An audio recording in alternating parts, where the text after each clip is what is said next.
Yes, how do I... Hold on. I gotta find the faces. Wait, how do I get... Oh, there they are. Lost it? But we can still see you. But I can't see you. I don't know where it is. That's weird.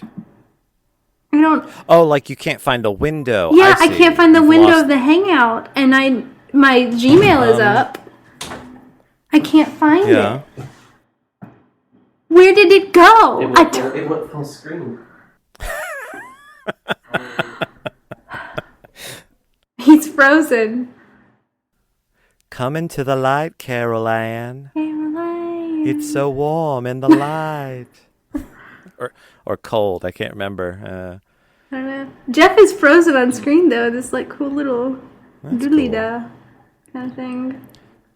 I'm pretty sure I'm recording. Okay, so I just hit GarageBand just to make sure I'm recording, and now I lost my Hangout again. What's the button you hit, Jeffrey? Huh? What's the button I hit? I checked on GarageBand. Go to your dock. Stop, don't make fun. I'm not. Go to Google Hangout. Adam was making fun. I don't understand I was laughing. Excuse me. All right. Hey, Jeff's singing our theme song. I don't know. Is it like West Side Story? I don't know our theme song. That's right. That was apparently the audio he grabbed last time for the intro. That's because you say wildly things, so you know. I do, and that's what This is the time. This is the time. Adam, did you hear your pre-roll? That's what we we were just talking about. Way to listen. listen. Yep. Because I said, "Oh, Jeff's humming our theme song." Adam, did you hear your pre-roll from last time? I did. Yeah, that's what we were saying. We were just talking about that. Yeah. Can you hear us, Jeffrey? Because you keep asking the same questions. Are we ready? We are so ready. Okay. Man, I was born ready. I was born to run. Tramps like us. All right. Starting broadcast. 3, 2, wipe my nose. 1. Contact is the season, is the blood. All right, we're live. Oh, we're live. Hello, Internet. Hello. Welcome. And we're snotting everywhere. Yeah. That's right. Allergy season is in full swing. Yes, it is. Does someone want to introduce the show and tell people maybe where they are today and what they're watching? Or listening to, depending. Or where they are. I'm sorry. Well, I don't know where they are, but Sarah, you tell them where we are. We are up for a challenge, a program that each week we do challenges ourselves. You can give us a challenge. It could be group challenge. We just try to go outside our comfort zone, try to learn something new, try to push the envelope. Because if you're not growing, you're dying. Right? It must be really hard to be an envelope. No one accepts you as you are. They keep pushing you to be new things, to be different. Sounds kind of sexy to be an envelope. A little bit. You get licked and you get stamped. No, you get licked by strangers and you get a tramp stamp. And every now and then you cut a bitch. a non-gender specific bitch, either gender. And sometimes. Genders. See, I'm glad you dug yourself out of that hole. Sometimes there's a present from Grandma. Denial. Yes. Oh, no? No, I was just thinking of all the places not to take that joke. And I saw it on your face, which I could see because your hair's back. Which reminds me, if you're listening to the audio-only version, come check out the video version on our YouTube channel, and you can see me make faces like this, or this, or even like this. Oh, bright light. Also, if you have a challenge for us, you should follow us on Twitter, assembler.fm, hashtag U, the letter U, 4, the number 4, and C, the letter C. So U4C. Give us a challenge. That's right. That's the easiest way for us, before the show starts to search to see if anything's happening, and it kind of lets us know that you're around. I don't know if there's apparently a live chat feature on Google Hangouts, and I haven't figured it out for the life of me. So you're not in your cubby this week. I'm not in my cubby this week. I decided, number one, since we're a video show, I should be somewhere where there's light. And number two, this has a camera. This iMac has a camera attached to it, and the old Mac Pro doesn't. So I said, well, okay. One of my favorite games, since not enough people are really using the U4C hashtag yet, is I like to search for it and see what it is. And apparently, we are also the hashtag for legalizing medical marijuana. Oh, that's awesome. So, yeah. I see ballpoint pens. I see something in French. I hope it's not some sort of riot. And yeah, so at the very least, if you're not going to use the hashtag, you should really go and just search for it and just see what we've decided to accidentally align ourselves with in the world by using that hashtag. I think that's kind of fun. It says you're in HD now. Oh, well, Sorry, that's because I'm I'm not on my telephone anymore. I'm using a proper camera. So what's been going on in people's lives this week, and what's keeping everybody busy? Yeah. I was in Memorial Day traffic before the afternoon show, but I got to spend some time with my family, which was really great. Went to a little market that's down Broadway, and there used to be 25 vendors, and now there's 200, and so there's a lot of artists, freshly grown stuff. This woman who makes homemade cheese straws. I bought a lot of cheese straws. I will not judge. What about you, Adam? What's going on? Let's see here. We are here in Lexington. We are in orientation mode with all of our summer interns that have come in. And so we've had about 3 days with them, although I haven't had a lot of time with them because I've been on the road mostly finishing up our Storybox Theater, which is going into libraries and Head Start programs. And you put a book and you put some interactive elements in a box, and it's sort of a 30-minute contained lesson plan, and you play it out with the kids, and then once you're done, you leave all the stuff there with them, and then they can replay and interact with it as much as they choose. And so Neat. It's a really fun program, and we're still piloting it, trying to wrap our brains around how to kind of blow it up and expand it. And so but I think we've got a handle on it now, and so now we just got to refine a couple of things, and then it's gonna blow up next fall. It's gonna be everywhere. Look out, Eastern Kentucky, we're coming for you. Coming for you. I applied for an international touring program. Sent my application in. Cool. So that's fun. Yeah, I would tour around Europe for 2 months if I get it. But I've sent it all in now, so now I can let it go, and whatever happens, happens. Yeah. And honestly, you're applying for things. I've also applied for 2 jobs, and I applied for them a while ago, and I kind of, it's that thing where you kind of throw something to the wind, and then it has to, I'm sure, process through HRs and this and that and the other, and you kind of forget about them, and it's interesting that about 5 days ago, sometime earlier this week, maybe Monday, Tuesday, I finally just went, forget about them. Like, I'm not going to worry about them anymore. And once I kind of released and relaxed, then I started getting a response from it was like, once I finally let it go and stopped being so invested and sort of angsty about waiting for it, all of a sudden just all of this stuff started happening, and offers and positive things, and it was just like, once I finally relaxed, good things started happening. Isn't the universe funny like that? Yeah. Chill the fuck out. Right. When you don't need it, then it's like, oh, there you go. Here's some stuff. And it's when you're sitting up all night and you're like, oh, I got to get that. It's like, nope. Yeah. Not going to put nothing in there. You'd break it. Yeah. I'll take that. I'll go with that. It's weird to do the show in the evening because I feel like we're all winding down instead of like amping up. So we're all like, I kind of feel that too. Yeah, there is a sense of that. Yeah, because I'm so used to being kind of all wound up because it's just gotten out of bed and I've had that first cup of coffee and now I'm on the other end of it, and I feel like we've all got this kind of very chillax sort of, I could take a nap on air right now and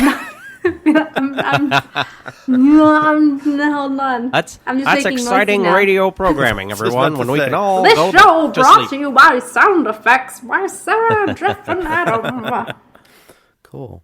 Well, I've had a fairly eventful week, although not necessarily in the way I expected with the challenge. So I can talk about that now, or we can keep jabbing. Whatever's going to wake everybody up. I think you should wake us up. Wake us up with your adventures this week, Jeff. Yes. Okay. All right. So if you are not familiar with the show, we do a challenge every week. And last week, my challenge, let me see if I can re-articulate it. My challenge was to go out into the world, and the requirement was to ask 7 people, so 1 per day, to make a decision for me, preferably kind of a non-life-threatening, non-financial destructive decision, with the hopes that it would be something fun and sort of Sarah phrased it, I think, as a choose-your-own adventure. And I was really looking forward to that. And I really kind of wish I had a big failure sound effect that I could play that was like... because I feel like I've freaking failed at what the actual challenge was. And that gave me a lot of time to reflect on some things, and it once again is making me put sort of my priorities in check and my life in check. So when I got the first pangs of I might be going to completely flunk out on this challenge was when I realized, I forget when it was, but a couple days into the challenge, I realized I hadn't actually applied the challenge anywhere in my day, in my life, or anything. And Scott, our mutual friend Scott, texted me and was like, "So how's the challenge going?" Just out of the blue, being nice. And I was like, "Oh, it's and it was 11:30 at night. So I realized I could still get 1 in for the day if I got Scott to challenge me for to do something. And I know we were trying to get me to talk to people I don't know, but one of the things I realized is I don't have many engagements with people I don't know where that opportunity seemed to present itself in any kind of way that I could make sense of in the moment, or I just wasn't ready for it. Well, I feel like in the past week that we were more confined to the house because of things outside of our control. Yeah, my calendar looks pretty nuts when I went back and looked at it this week, which is part of what I want to talk about. So I said, Scott, I'm failing this challenge. I need something. This is your chance, buddy. Whatever it is, you've got 30 minutes. Whatever I can do in between now and midnight, make happen. And Scott said, all right. Listen, here's what I want. I want you to sit down and work on cricket for the next 2 hours or hour or whatever you can do. And I said, and cricket is a comic that I wrote a long time ago, and I'm trying to write a second one, and it's been stalled for 4 or 5 years. I don't know how long, but too long. It's one of those projects that really eats at me. It's one of those things that really bothers me. It's one of those personal whatever failure points. And so him telling me to do that, it was kind of awesome because it was like, oh yeah, this is great because I have an excuse, right? I have a reason that this is my job now. My job is to do this thing, right? Okay, so great. So I'm so excited. I'm gonna work on cricket and I'm gonna write the story, and I'm so excited. So what do? Of course, I turn on the TV and I pull out my guitar and I start writing songs. What? And I start working on songs that have nothing to do with cricket, that have nothing to do with any of that stuff. But I think what I was trying to do was set myself up to just chill out, to just relax and put myself in some position, or I'm just terrible at doing what I'm told. So I do that for 15 minutes, half an hour, so maybe I don't meet my challenge for the day or whatever. But then I'm chill, and enough stuff has sunk in, and it's midnight now, and all the lights are out, and the cats are actually quiet. And so I set my laptop up on the kitchen table, which is my favorite place to actually do any kind of work that requires concentration, right? And I crack open the laptop, and I open Omni Outliner, which is the program that I've kept all of my plot notes in, my active writing skeleton in, and I open Evernote, which has just tons and tons and tons and tons of research in it. And then I realized there was something I didn't know. I didn't know enough about soap in 1942. How easy was it to access soap? And it was critical to the plot. And so I go down this little rabbit hole, and I'm saving articles into my Evernote, and then I open up Scrivener, which is the program I actually do the writing part in. And I go through what's already been written, and I start adjusting plot points and whatever. I don't end up writing any actual new dialogue. I don't end up writing any actual new scenes, but it has been now on my mind every day this week since. And so now, kind of like when you learn a new word and suddenly it's everywhere, I have that tickle of rolling ideas for the plot, and like I am just dying to get back into Scrivener, into Omni Outliner, and apply those and actually make those into concrete scenes. But this whole week insanely got away from me. Which is neither here nor there, except to say that's part of the context of the challenge. Yeah. So, well, my question is, would you like to extend the challenge? I don't know. Let me keep going, and okay. We'll see. Or a try. I might like a mulligan. I might like to try over. All right. Pulling out the little golf scorecard, writing in mulligan. Right. Got it. Okay. Yep. So it was another one of these nights when I realized Sarah was out of town, and I was again by myself, and I was realizing I haven't really done anything to further my challenge this week, and I was in this crazy itchy place where I was just like, oh, I'm home, but I really want to go out and get a cup of coffee, but I shouldn't spend money and drive half an hour to go get a cup of coffee when the place is going to close in 30 minutes or whatever. And so I opened up my phone and I text DB, because I realized everyone else I've had 2 recent communications with. It was I haven't really talked to DB, David Brett, in a while. Yeah. And so I'm like, hey, okay, look, I need to know, should I go out and get a cup of coffee or should I stay home? And yes, this is part of my challenge, and hurry up and answer. And I don't get a response. Now, to his credit, it's not like he was taking long. I was just impatient. Yeah. So I look at my cat, and I ask my cat, and I say, Cat, I am going to put out my left hand and my right hand. And whichever hand you choose is the decision I will go with. Left hand, I get coffee. Right hand, I don't. Here you go. And the cat put his nose on my left hand, which means, yes, I can get coffee. And then, ding, ding, DB texts me and says, stay home, you caffeine junkie. And I said, oh, I technically asked you first. And so I did stay home that night and made coffee. And I put a picture of that little text message up on Instagram because I thought it was pretty funny. It was funny. So I did that, and anyway, I kept coming back to ideas of control this week, and that I'm not super great at giving it up, and I really would like to. But it's funny because things that were on TV, Hoarders, came on TV while this was happening. And I tried to watch RoboCop, again, a story that has something to do with feeling out of control. The new one. Yeah, and it was terrible. It was just awful. It was just awful. I still haven't seen it. So. I made minor progress in terms of technology in that I tried to use this app called Buffer. And Buffer is a thing that schedules social media posts for you.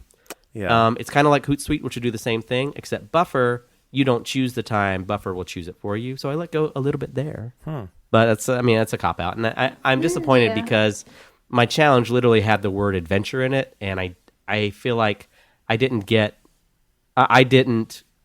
choose to go on an adventure. I just sort of had this crazy thing where I remembered I had the challenge, and I never really got to go on it the way I wanted to. Sure. So, but again, maybe, I mean, because you're saying you didn't get to go on it on the way that you wanted to. You know what I mean? Yeah. Yeah. And so, yeah, I can, I can commiserate and relate to that idea of failing at the challenge, because even with with the Periscope, when it got towards the end of the week, those last 3 days, I kind of felt like I explained part of the reason why some of my live streams were so short, because I was at home, I didn't have Wi-Fi, but I kind of felt like I was kind of just checking off a box so I could satisfy the requirement. I felt very proud the first 3 or 4 days in terms of what I was generating, and then I kind of felt like, well, I have to stick to this challenge, and I have to fulfill the requirements of this challenge. Hell, I applaud you for the creativity with the going to the cat. That's great. But again, someone had to choose. But but again, just the journey still triggered other thought processes. It sent you, chasing the sort of cricket thread for a little bit. Curious, was soap an easy thing to get a hold of? Was it all that lie-based stuff in the 1930s, 40s? What is this? Yeah. Like, I'm curious. I want to know more of soap. I believe it was one of detergent soap specifically was one of the things that was rationed. I was having a really hard time finding out about just hand soap, and it was in the same place. Like, are people still making it? Yeah. Were people being industrious and deciding, well, we need to make it? But what I did find out was really great. What I found out was that the point where I want to set my story, which is the summer of 42,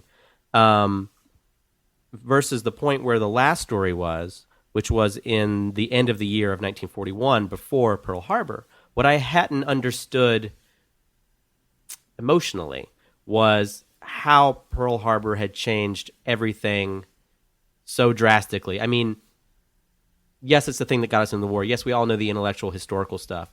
But, and I don't want to make like 9/11 comparisons or those kinds of things, except to say that there was your world before and there was your world after. And I don't know how Americans felt emotionally about Pearl Harbor, but what I can say is that their day-to-day life before Pearl Harbor and after were very different, because that's when the programs got hardcore about rationing, and that's when everything suddenly just kicked in. And I love the fact that now I have this character that I made all these assumptions about, and now I have to make sure that that character is reacting to the realities of his whole world, and everyone's whole world just got flipped on its head. And I have some degree, I feel like, of empathy for that just being alive in 2001. I'm like, oh, okay, the circumstances are different, but I get it. I get the feeling of things were this way, and now they're this way, and it's not just a change in my life, it's a change in everyone's daily lives. Mm-hmm. And so that was exciting to dig into. So I think I can justify what I'm trying to do with soap as a plot point in the story, and its scarcity based on how fundamentally things changed. Right. If that answers your question. It does. Check off that box. I'm all about lists. I'm doing lists today, I guess. Nice. Well, does anyone have a challenge for the next week? Well, before we get to that, by the way, speaking of checking off boxes, yes. I think we said that we were going to do 2 more of these for this session, season, whatever. Yes. Right? Before we maybe would take a little I break. think 6, 6 was the benchmark. I don't know. Mm-hmm. I think you said 5, and I was like, 6. It's an even number, so I'm saying 6. But 6, and then we evaluate and take stock and figure it out. Yeah, so there we go. So 2 more of these, and then we'll find out what happens next. That's right. But yeah, Sarah, go ahead. I think let's throw it back over to you. I think it's a good time to talk about challenges. No, I don't have. I have not come up with a challenge. Oh, I thought you two had decided on one. I have planned nothing. It's my last day of the challenge. I make no decision about what the challenge. No, because we decided. I don't know. I have not. Oh, I thought thought of a you two challenge. had planned one. Oh, this is gonna suck. No. Wait. No, we can. Hold up. Wait. Sorry. I'm in the dark now. The lights just go out. The lights went out. Yeah. So I. It's the day that the lights went out on Adam. Every day, man. Every day. No. We can figure this out. No. We were talking on the phone, and I'll tell you, Jeff, and maybe you can help us craft it based on where the seed of this started. There it is. Yeah. Okay. Go for it. You do it. What, me? Yeah, were you saying it? You were the two No, talking on the phone. no, It wasn't I was me. saying I was vaguely remembering that we had a phone conversation, but I'm in no place to try and reiterate what we had come up with. Here is where it started. Here is where our conversation started, Jeff. And again, this was specifically talking about you. But then, I'm sorry, I'm hard to take you seriously in the dark. Go ahead. All right. Well, I can make the lights come back on again. No, this is hilarious. it's good. Go ahead. Oh, there Sorry. we We go. should all- They're on. Oh, okay. They're on. Apparently, I moved back that far was enough. godly of you. Okay. Again, the step into the light joke works now too. Yeah. But anyway, so we started with talking about you because again, we were trying to figure out what the challenge for you was, and we started with that phrase that I know you love so much, Jeff. Here's what you should do. Here's what Yeah. And so that's where we started. And then we got to the challenge that we eventually gave you. But it was the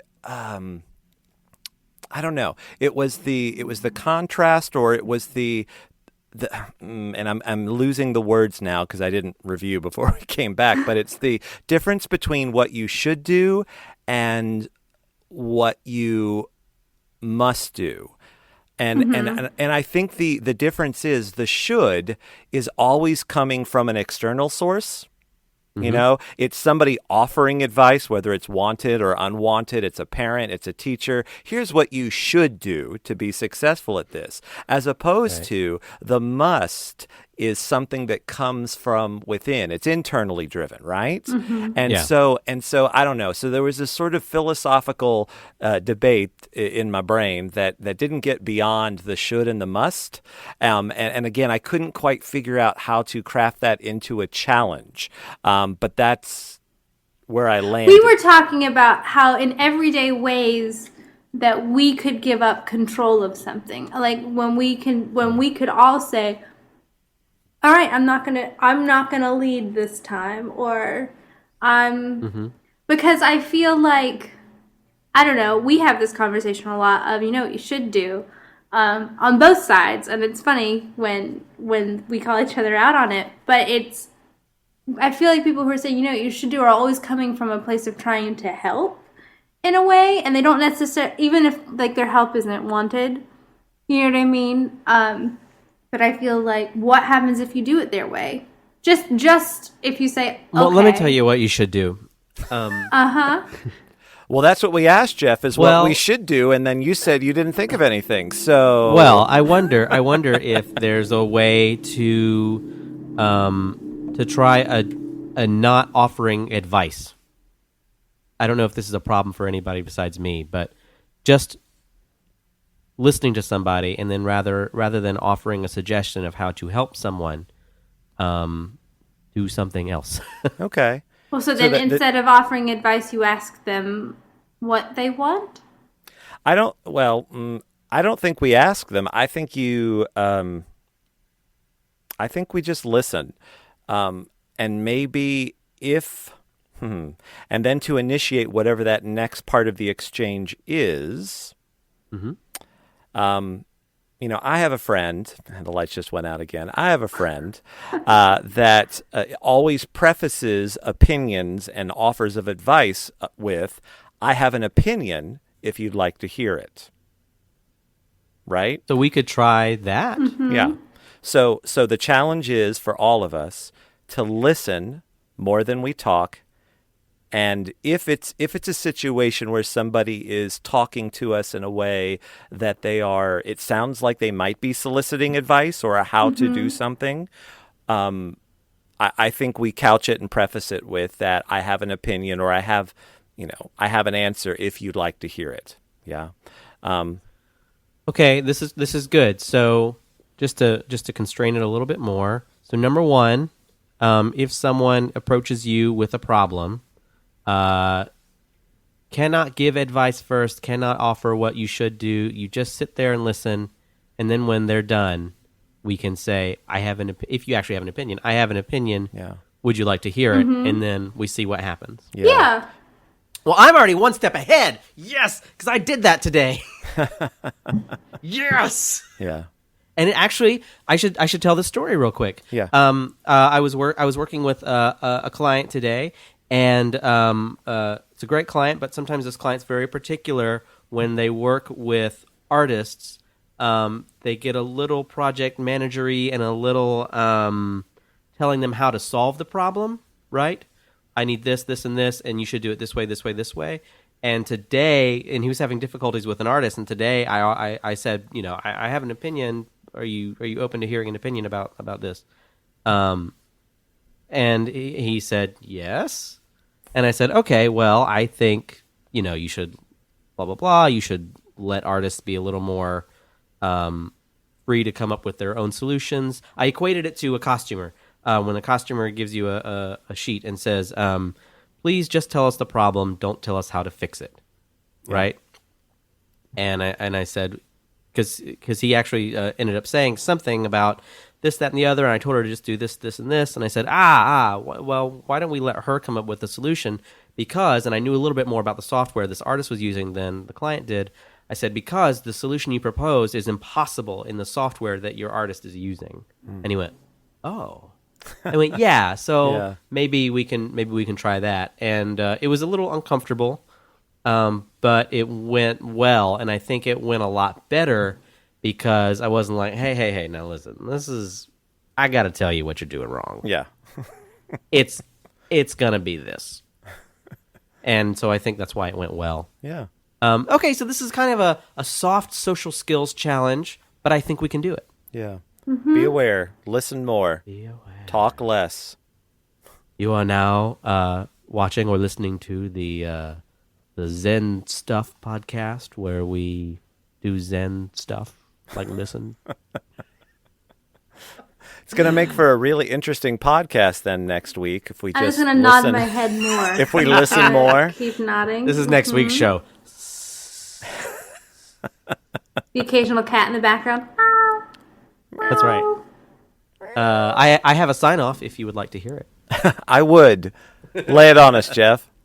I am Jeff, and I am holding a rather strange object that you can only see if you watch the video feed. I am Adam, and I am enjoying this journey. I'm Sarah, and my mug says something funny. All right. Goodbye, Internet. Goodbye. Oh, I answered for the internet. Damn it. I should have just listened. Internet, I have a salutation if you would like to hear it. Internet? Oh, No it's going to one's make one of listening. those dial-up modem noises. That's how it talks.